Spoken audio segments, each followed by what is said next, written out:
Haló, čínska kaligrafia.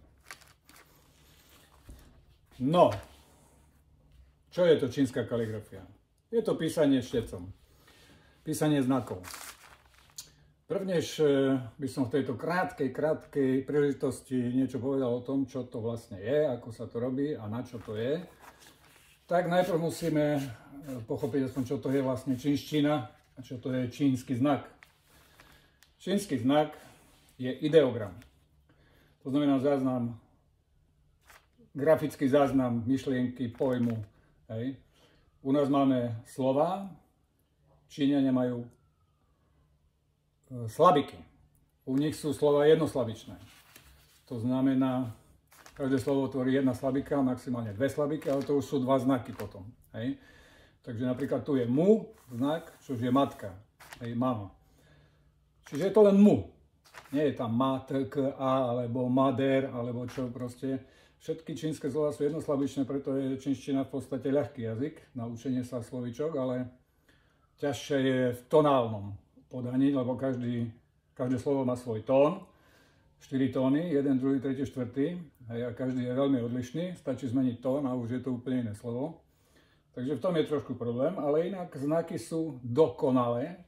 Je ich vraj okolo 60 000 v najväčších slovníkoch, v takých menších je ich 20 000 a bežný Číňan potrebuje takých 3 500, 4 000, aby mohol čítať knihy, romány a vôbec texty bežné. Vysokoškoláci tí už musia vedieť v odbornej čínštine okolo 6-7 000 až 10 000, podľa toho, či je to, aký je to ťažký odbor, samozrejme, tak tých slovíčok je tam oveľa viac. No ale čo je podstata pre nás je čínsky znak. Hej, keď pochopíme podstatu čínskeho znaku. Mnohé z čínskych znakov sú piktogramy, ako poznáme v iných písmach, napríklad v tých egyptských hieroglyfoch, čo sú skoro všetky piktogramy, obrázkové písmo vlastne, hej, zobrazujúce niečo. Ale množstvo čínskych znakov je takisto ideografických, to znamená, že nie sú zobrazujúce, nie sú to piktogramy. No a zmiešaninou týchto všetkých vzniká slovník čínskych znakov. Čínština a čínske písmo je jedno z najstarších. Odhadujú to, že až na 4,5–5 tisíc rokov. Je staré písmo podobne ako sumerské, alebo chetické, alebo fenické, alebo babylonské písma. A jedno z mála, ktoré sa kontinuálne vyvíja dodnes. Hej, čiže tie znaky spred množstva tisíc rokov platia aj dnes. Mnohé sú nové samozrejme, podľa doby a podľa vývoja techniky, technológie sa pridávajú nové znaky, ale nikdy nepreberajú prepis v latinke alebo proste v abecede. Takže to je dosť také raritné, že takmer celá Ázia používala čínske znaky.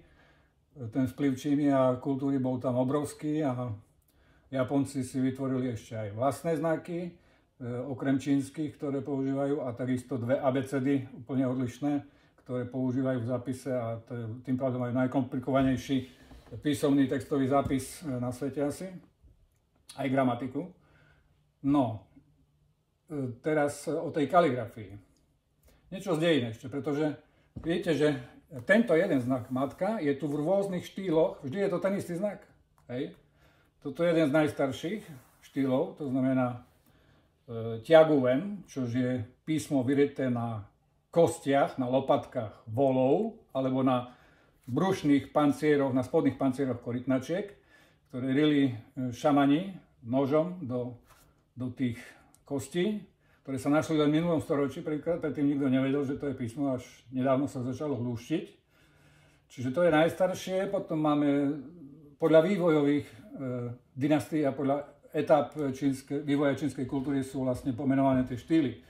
Je ich 6 základných, ale je ich dokopy 8 a vlastne začínajú od tiaguwen cez tie kostné písma, ktoré sú rité, pretože ešte četec nebol ani papier objavený.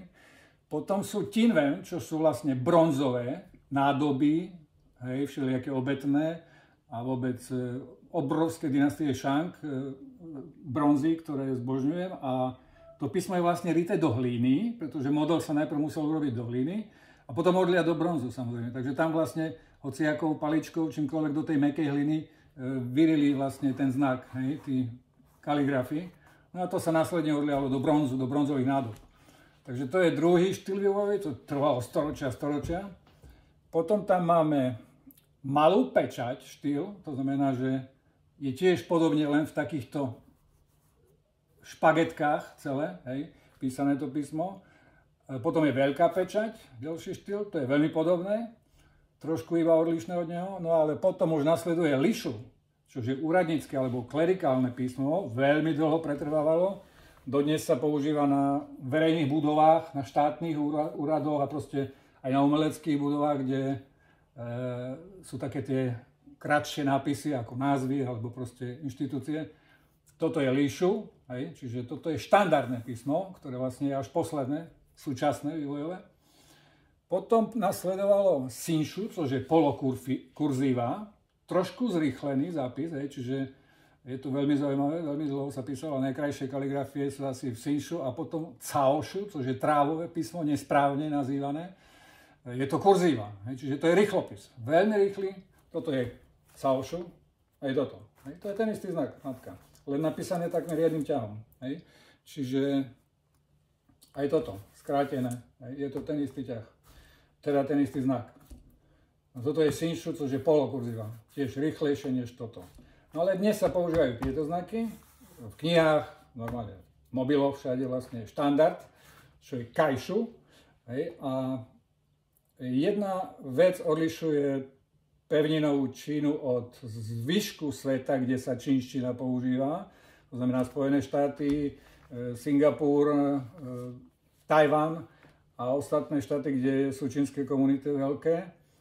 A tam sa používa štandardné písmo, teda vlastne klasické, nezjednodušené písmo znakové, ktoré je oveľa zložitejšie než to, ktoré v 1951 roku Chairman Mao uzákonil a zjednodušil všetky znaky v čínštine asi so zámienkou, aby sa to ľahšie učilo deťom a ľuďom vlastne, čiže sú dosť zjednodušené, niektoré až neuveriteľne, by ste nespoznali, že ako vyzerá ten znak v pôvodnom, na Tajvane dajme tomu, dodnes, a ako vyzerá v Číne. Čiže mnoho Číňanov z prenosnej čínštiny sa v cudzej Číne, vonku, mimo Čínskej republiky, ani nedokáže prečítať text, ani menu v reštaurácii, pretože tie znaky sú neuveriteľne komplikovanejšie a oni ich nepoznajú.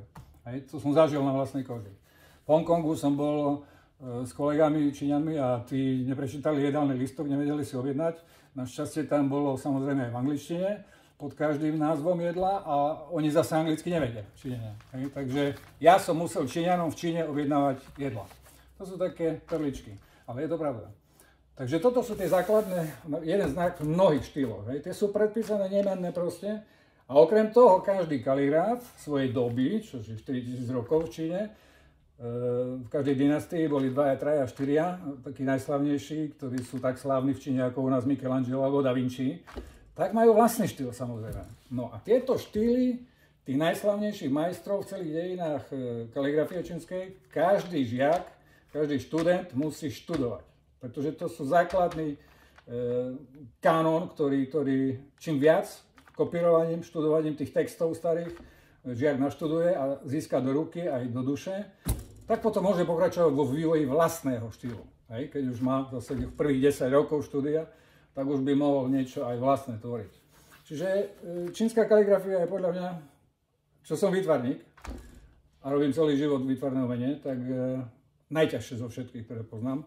A zhodnú sa so mnou aj všetci ostatní, nielen Číňania, ale aj cudzinci, ktorí skúšajú alebo sa dali na štúdium čínskej kaligrafie a je ich dosť po svete.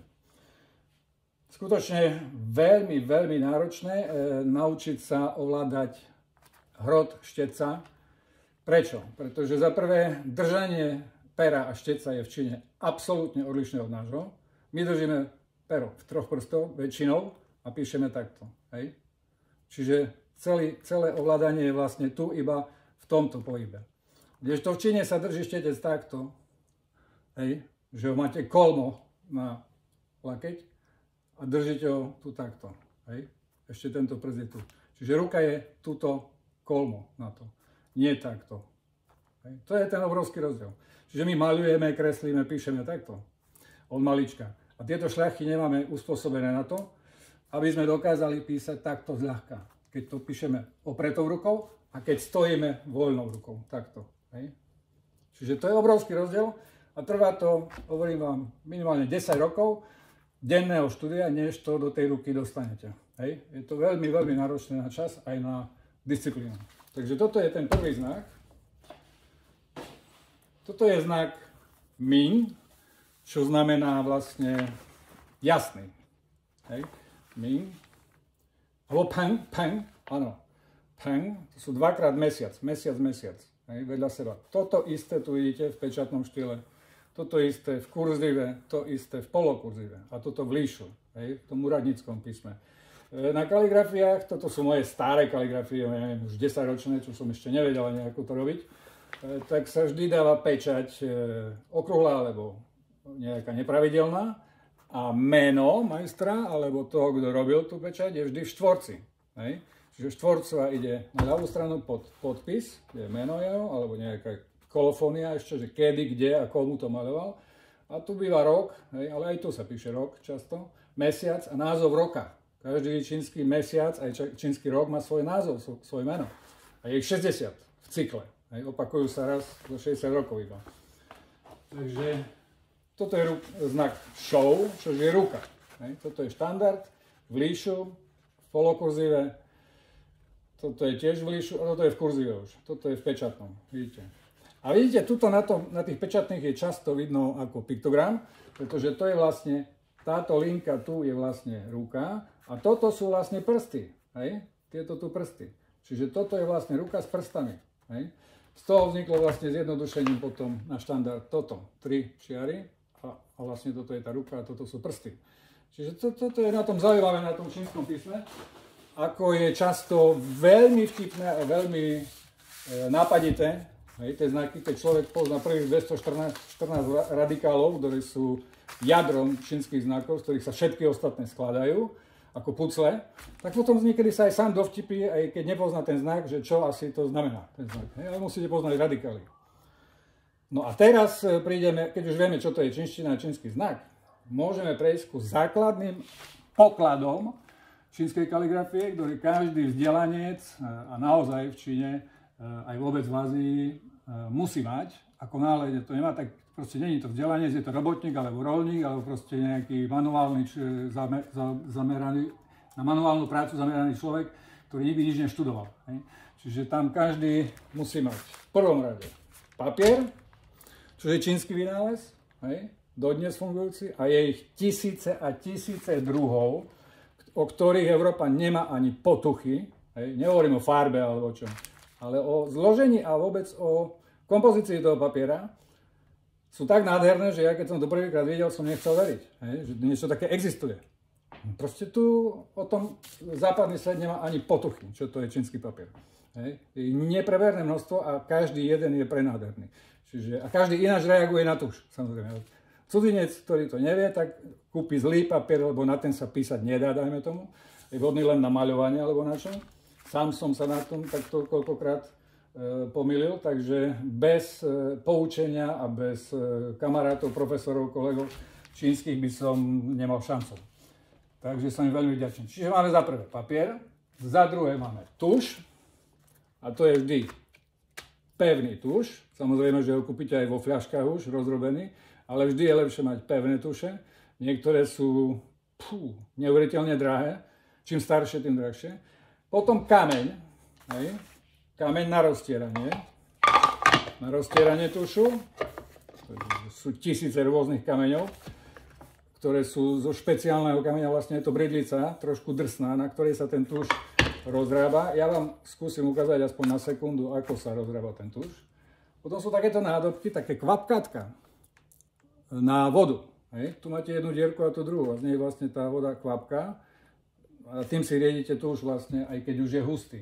Toto je druhé kvapkatko, ktoré som si kúpil takéto. Veľmi pekné. Keramické sú väčšinou. Hej. Nalejte si tuš, vodu teda. No a teraz samotné roztieranie toho tušu. Hej. Držíte v ruke. A krúživým pohybmi vlastne roztierate. No a trvá to dosť dlho, samozrejme, než si rozrobíte takých 5 ml tušu. 20 minút, pol hodinu, niekedy aj viac. Takže už samotné to roztieranie je vlastne príprava taká na maľbu, alebo na poéziu, alebo na kaligrafiu, pritom môžete počúvať hudbu, nejakú dobrú, alebo len meditovať. A tým pádom sa človek pripravuje na tú samotnú prácu, na ktorú je potrebná veľmi, veľmi fakt sústredená myseľ. Hej? Čiže toto je roztieranie tušu. Tu si to môžeme dať. Takto sa to môže aj nechať na druhý deň, keď človek chce pokračovať. Takže máme papier, tuš, teraz máme štece, hej, štece, tisíce a tisíce druhov. Rozdiel medzi čínskym tušom, teda štecom a našim štecom, teda západným štecom, je ten, že naše sú umelé vlákna, väčšinou akrylové, a čínske sú všetky živé. Čiže to bol prvý šok, ktorý som v Číne zažil. A to už som mal, ja neviem, 45 rokov, keď som už bol dávno profesionálny maliar a grafik a v živote som nemal v ruke čínsky štetec. A ten šok je obrovský, môžem vám povedať, pretože urobiť čo len čiaročku čínskym štecom, hoci ktorým z nich, či to je mäkký alebo tvrdý, je neuveriteľne ťažké, teda 100-krát náročnejšie, 1000-krát náročnejšie než hociakým západným štecom, ktoré my ovládame dokonale, proste s tými vieme robiť čokoľvek. Ako náhle chytíme cudzí čínsky štetec, živý, zo živého vlasu, všetko sú to vlastne chlpy a vlasy, zo živočíchov rôznych až po komáre, proste, tak je to úplne iná flexibilita. Každý štetec má inú tvrdosť, inú mäkkosť. Proste je ich nenormálne množstvo a vy, ak nie ste znali v tom, ktorý štetec je z čoho a na čo je vhodný, tak nekúpite dobrý štetec. Môžete mať akýkoľvek a není vhodný na to, čo potrebujete. Základné rozdelenie štetcov je na biele a tmavé, čo je pre cudzinca, tak by som povedal najľahšie. Že aké auto sa vám najviac páči, no tak červené poviete. Ale zásada je v tom, že svetlé, biele alebo sivé vlasy sú z ovce alebo z kozy, sú mäkké a nie sú pružné. Tie sú hodné na úplne iné znaky, napríklad na pečatné, alebo na trávový nejaký divoký štýl, ale ten hrot vám zostane ohnutý po namočení. Čiže není pružný, není flexibilný. Hej? Nedá sa s ním robiť štandard klasické písmo. Na to potrebujete tzv. Lamby, čo sú tzv. Vlčie štece. Neviem, prečo sa volajú vlčie, no, ale určite aj z vlkovej robia, ale väčšinou sú z medveďov. S chlpou medveďa a z kuny, čiže z hlodavcov rôznych. Počul som od jedného Japonca, že vraj existujú štece v Japonsku, ktoré sú drahšie než BMWčko nové a sú z chlpov špeciálne vyšľachteného fialového zajaca pre cisárskú rodinu. A ja som taký štetec videl v krabičke. Proste má fialové vlákno a je zo zajaca, ale neuveriteľne drahý. Takže neviem, či to má nejaký zmysel, ale vraj je extra jemný nejaký. Tie štece, ktoré ja používam, mám ich okolo 400 alebo 500, už neviem ani. Každý je úplne iného druhu a iného tvaru a iného výrobcu, pretože štece milujem a zbieram ich. A teda vyskúšal som všetky, lebo s nimi denne robím, samozrejme. Taký jeden zaujímavý je tu takisto, ktorý mám viac, jeden mám ešte taký dlhší, a to je z kohutích pierok. Hej? Je to kohút. To som dostal od kamoša v Hongkongu. Čiže to je divočina, lebo to už nie sú vlasy, ale celé pierka. Niekedy sú až také dlhé. Je na také divoké malby, aj na abstrakcie, ale hlavne na malby, na krajiny a na také rôzne veci.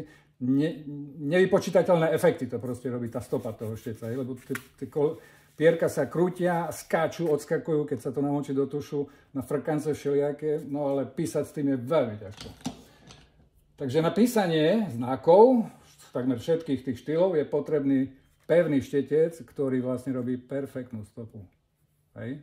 Vždy úplne dokonalý tvar a je pružný. Hej? Že sa vráti vždy naspäť do svojho tvaru. Keď sú štece nové, keď ich kupujete, tak sú tvrdé, pretože sú namočené v gleji, hej? Aby sa ten špic, ten hrot je najcennejší na tom šteci vždy. Ako náhle je štetec spísaný už, tak už sa spáli. Má sa obradne spáliť, najlepšie v taoistických chrámoch na nádvorí, takých špeciálnych košoch, spolu s nepotrebnými kaligrafiami, ako vďaka. A potom máme posledné tie poklady, čo sú, to je pečať, teda farba pečatná a pečať. A farba pečatná je vlastne cinober, je to rumelka, červená, je to zmes vaty a mastnej farby, čiže vlastne taká mekučka je. Sú rôzne odtiene tých farieb na pečate, napríklad táto je hnedá, taká na buddhistické texty, hej, a žlté, fialové, akékoľvek sú. Ale červená najpoužívanejšia. Toto je červená, takisto vidíte, v perfektne vyrezávanom púzdre. Čiže a pečate, hej, to sú tieto tu, a to sú oválne a štvorcovité alebo obdĺžnikovité. Takže napríklad toto je štvorcová, hej, štvorcová pečať, štvorcová. Často sú vyrezávané zvieratka na nich. To sú bajné bytosti, väčšinou je to líň, čo je vlastne malý dráčik. Hej. Takže toto som si ja vyrezával. Na bokoch tých pečatí je často napísané, čo je na tej pečati, kto to rezal, kedy, pre koho, alebo proste nejaká krátka báseň. Hej. Proste typicky čínske umenie. Toto mi vyrezala, toho bivola mi vyrezala jedna kamarátka v Číne s obyčajným nožíkom vreckovým. Keď som videl, neuveriteľné, ešte je ten text tam. Hej. Potom mnohé kupujem na najväčšom trhu v Pekingu, na Pantiayuan, kde je 3000 predajcov a tam kúpite akékoľvek, aj repliky, aj originály staré, čiže toto je tiež malý link. A tiež text, hej, čo je na tej pečati od koho, to je moje meno tu. Každý cudzinec v Číne má svoje meno čínske, samozrejme, takisto Číňania mnohí majú európske, západné meno. Takže to sú takéto všelijaké pečiatky. Tu mám ešte jedného bivola, keď sa pozriete. Hej, ležiaci bivol s pečaťou perfektnou. Toto je jedna z najmenších pečatí, čo mám s mojím menom, takisto s textom vyrezaným. Mám ešte menšie od toho, ešte štvrtina z toho. Ale to reže môj kamarát, jeden profesionálny rezač pečatí a potom takéto starožitné sú všelijaké. Mám ich okolo 200 tých pečatí. Niektoré sú veľmi zaujímavé. Tiež drak. A hlavne kamene sú zaujímavé. Hej? Podľa toho, z akej hory je kameň, podľa toho má cenu. A aj samozrejme podľa kvality vyrezania tej pečate. Oni na to používajú takéto púzdra, vždycky na tej pečate. Takže tu je jedna, čo som tiež kúpil na trhu, starožitná. Show, znak, dlhý život. Hej, dookola tu máte vrbu a zo spodu je pečať. Hej, v pečatnom štýle. Táto je najcennejšia, čo mám. Tu som dostal dárom od jedného tajvanského profesora, ktorú mi objednal na moje želanie, ako som potreboval. Hej, je tam vyrezané, že Shufa, Yulin Zhi Ai Shufa. Čiže Yulin je moje meno, ten, ktorý miluje čínsku kaligrafiu. No a ten kameň je taký dosť klasický, hej, veľmi pekný, čistúčky, jemný, ale ten štýl tej pečate vyrezania toho písma je úžasný a asi o 2 týždne na to, než som dostal tú pečať z Tajvanu, tak mi písal ten kolega profesor, že ten majster, ktorý to rezal, že ju chce kúpiť naspäť, pretože je tak dobrá proti tým tisícom, ktoré vyrezal už, že by ju chcel odkúpiť nazad. Takže ma to potešilo. Je tam jedno z najlepších pečatí na Tajvane. Takže to sú také vzácne kusky. No tuto som si rezal teraz. Ja každý rok má znamenie, ako viete, samozrejme, teraz je rok draka, takže tu je drak, vyritý, vyrezaný. A tu takisto. Hej? Čiže pečať draka, tá sa dáva vždy do pravého rohu horného a potom na ľavú stranu to meno štvorcové. Hej? Toto je taký zveráčik, v ktorom sa vlastne tie kamene vyrezávajú tie pečate. Na to sú nože špeciálne, to sú tieto, vidíte. Veľmi tvrdé ocele, no a takto sa to potom reže do toho kameňa. Hej. Ten znak, toto si môžete... Sú aj otáčacie dokonca, také kruhové, ale pomalinky sa do toho reže. Kamene sú veľmi mäkké, lebo je to mastenec, všetky tie kamene, takže oceľ do toho ide ako do masla, ale štiepi sa, čiže treba byť opatrný pri tom. Nemôžete hoci ako rýchlo to robiť, je to tiež dosť sústredená robota. No takže tu máme všetky veci. Papier, tuš, štetec, farba pečatná a pečať. To sú všetky veci vlastne, ktoré potrebujete. Také bambusové púzdra na štetce, potom na vodu, porcelánové nádoby sú najčastejšie. A ťažitka na papiere, aby vám to nebehalo po stole. No a ešte jedna dôležitá vec. Všimáte si, že tu mám, tento stôl je čiste kaligrafický v ateliéri, na stojaté písanie, to znamená na freehand, na voľnú ruku. Hej, čiže na väčšie znaky, aj menšie už dokážem, ale menšie sa robia posediačky pri stole a opretou rukou alebo až takto. Hej. Čiže musíte mať filc na stole. Prečo? Pretože čínsky papier je neuveriteľne jemný. Akákoľvek stopa tušu na ňom prejde okamžite hneď na stôl. A keď tam nebude filc, ktorý udržuje ten papier vo vzduchu vlastne, hej, lebo má vlasy, tak sa vám to nalepí okamžite na stôl a rozleje hlavne sa ten tuš. Hej, čiže nedosiahnete nič kvalitné. Musíte mať vždy filc pod tým, alebo aspoň nejaké noviny, alebo proste niečo, čo urobí trošku vzduch medzi papierom a podkladom. Najlepšie je samozrejme filc. Papiere sa predávajú v rolách, ale aj narezané, aj v obrovských formátoch dokonca. Hej, čiže musíte vedieť, aký druh papiera kúpiť, či je surový alebo polosurový, to znamená varený alebo nevarený. A podľa toho je vhodný alebo nevhodný na kaligrafiu. No, toto sú základné veci čínskej kaligrafie. Veľké znaky, tadzi a xiaozi. Malé znaky. Toto sú malé znaky. Hej, čiže tieto malé, to sú super maličké, ako vidíte, hej, veľmi komplikované. To som robil v 2016, čiže to už je 8 rokov dozadu. Na ten potrebujete malý štítec, tento som používal a píšete ich takto. Hej. Hej, takto. Čiže malé linky, štítec malé linké znaky, už menšie asi ako tieto, to je sutra srdca, som asi nerobil. No, a potom sú veľké, kde vlastne píšete celým ramenom, hej, celou rukou, to už je vlastne absolútna kaligrafia, kde už není to mravenčie sústredenie a používate takýto štítec a väčšie. Takýto ako je tento, hej, na tieto znaky, držíte to takto.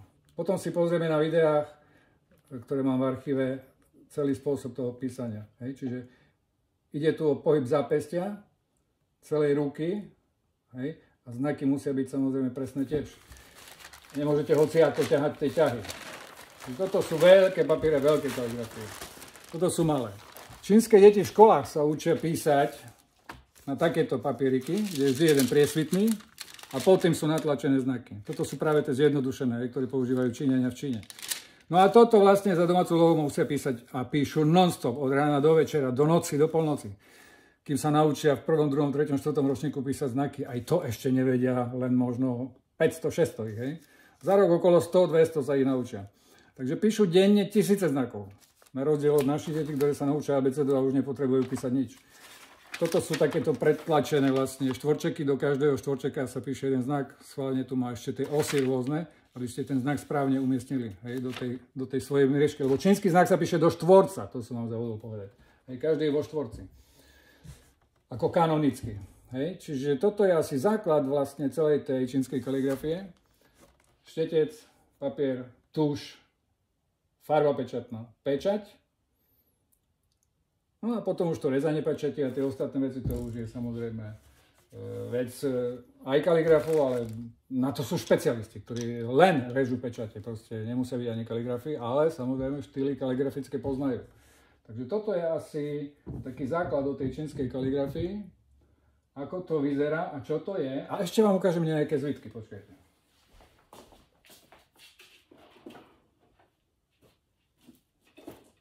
To môže byť zaujímavé, pretože to tiež bežne neuvidíte, hoci kde, hej, ako vyzerajú, takto sú balené.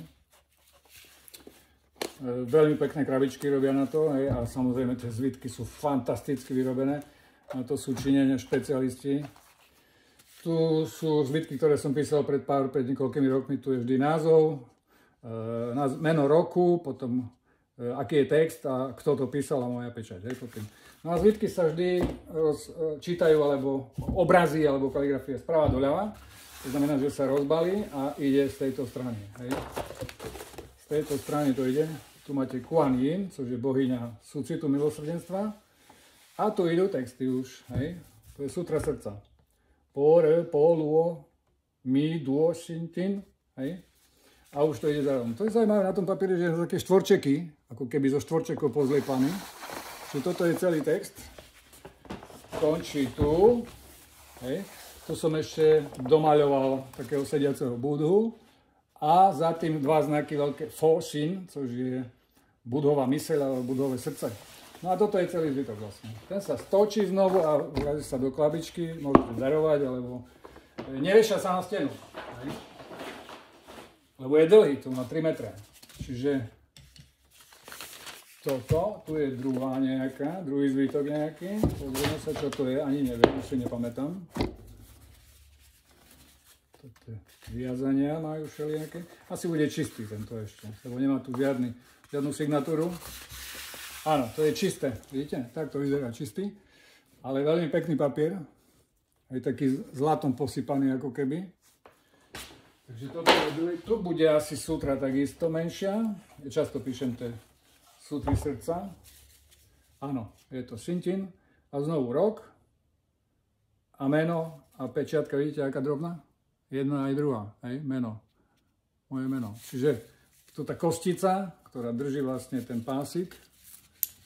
A vlastne teraz sa to roztočí. Vidíte, z tejto strany. Znovu. Hej. A už menšie znaky a v polokurzive, to znamená rýchlejšie. Tam to bol štandard kajšu. Čiže tu znovu vidíte, pečať hore je oválna a na konci už je meno, dve pečate, hej. A podpis ja dávam ešte aj ceruzkou, lebo nie som Číňan, hej. Inak Číňan samozrejme nepodpisuje žiadnou latinkou nič, lebo tam stačí pečať. Ale ja tam dávam, pretože ja som Európan, ja som cudzinec. A ešte jednu tu máme asi zlatú, to je takáto, tiež veľmi pekná malá. Takisto, sutra srdca, neviem v akom štýle, to si už nepamätám. To sú staršie veci spred niekoľkých 5 rokov. Áno, v tom istom štýle, hej, tá istá sutra. Takže toto sú zvitky. Niektoré dokážu mať aj, ja neviem, 10-12 metrov. Jeden mám taký asi 15 metrový. Ten by, keby som chcel natiahnuť niekde na stenu, tak proste potrebujete 15 metrov dlhú stenu. Ale oni sa čítajú ako film. Proste sprava doľava, tam je celý príbeh. Aj na tých obrazoch, hej, milión postavičiek, krajina ide proste. Ako keby ste z vlaku išli a sledovali krajinu. Čiže to je na tej čínskej malbe zaujímavé, že je vlastne taká filmová, taká príbehová, také story. U nás je to vždy len krátky výsek na obraze, ale u nich sú dole nekonečné pásy, presne ako film. Čiže sa čítajú v čase, nie na jeden pohľad. To je ten rozdiel. No a ešte nejaké kaligrafie vám ukážem. Toto je napríklad najkomplikovanejší čínsky znak. Jeden je, hej. Tiež idete do štvorca. Je to biang, čo sú rezance. Dlhočízne rezance. Volajú sa biang. Na reštauráciách je tento znak, kde ich predávajú, je to biang biang, dvakrát vedľa seba ten znak.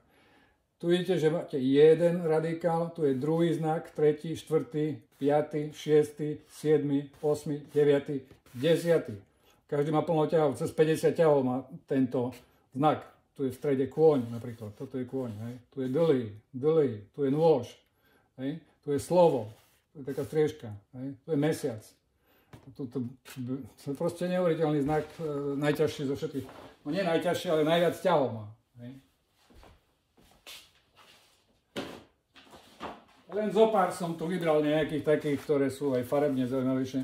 Toto je taký novší znak, len spred pár rokov vymyslený, čo vzniká na internete, na četoch čínskych, na výčete a vlastne dole je drak, tento znak, a hore je Cheng, čo je úspešný, alebo a dokopy, hej, to vytvára nový znak, taký nejaký super, akože wow, niečo. O, ešte to sme zabudli. Čo je to?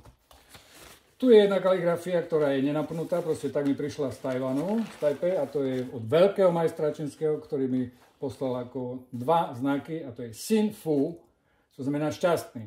Hej. Znovu vidíte malá pečiatka hore, čiže tiež šťastie. A tu už je rok, komu, kto namaľoval, hej, a jeho pečať. Čiže klasická čínska kaligrafia. Od profesora čínskej kaligrafie.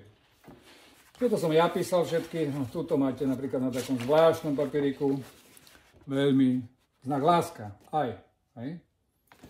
Začína takto, takto, takto, takto, takto, takto, takto, takto, takto, takto, takto. A znovu pečiatka okrúhla, drak, bum, moje meno, hej. Ďalší je na kruhu, tu som pridal do tušu trošku zlata, keď si všimnete, hej. Vidno, takisto láska, ten istý znak, hej. Znovu pečať hore, pečať dole. A kto kedy maľoval, kto kedy písal teda. No toto máme Qingyu, čiže počúvať dážď, hej? Takisto so zlatou trošku, v kruhu, hej? Qing, počúvať dážď, Hej? J. No, toto máme tu Ťin-ja, čiže očarený, hej? Takisto so zlatom trošku. To zase v inom štýle vidíte, hej? To je už takmer v kurzive, polokurzive, ale v kurzive takmer. Toto je v tom pečatnom štýle. Vidíte, tu sú podtlač, sú taký Draga Phoenix, keď to je vidno ovšem. Neviem, či to vidíte, lebo nevidím na kameru. Hej. A na tom je znak, jeden znak to je. Hej. Tu znovu rok, v ktorom a meno moje, pečiatka moja. Čiže show je dlhý, šťastný život. Veľmi často darovávaný znak, či nie, aj často visí v interiéroch. Najmä starším ľuďom sa daruje, od nad 40, nad 50. Hej. Čiže má v sebe obrovskú energiu, vidíte, tie ťahy musia byť vždy všade rovnako hrubé, proste také špagety. Hej, aj tie vzdialenosti medzi tými ťahmi musia byť dodržané a musí byť symetrický a stabilný. To je typický štýl pečatný. Hej. Ešte toto už je polokurzíva a sú to dva veľké znaky, čiže tu vidíte, že som to musel písať celou rukou už, hej, na stole. Toto znak je, jeden znak je I, čo znamená umenie, I-šu, I, čiže I, znak, umenie, to je takisto veľmi rýchlo napísané jedným pohybom. A dole je sin, čo je myseľ alebo srdce. Hej? Čiže umelecká myseľ alebo umelecká duša, umelecké srdce.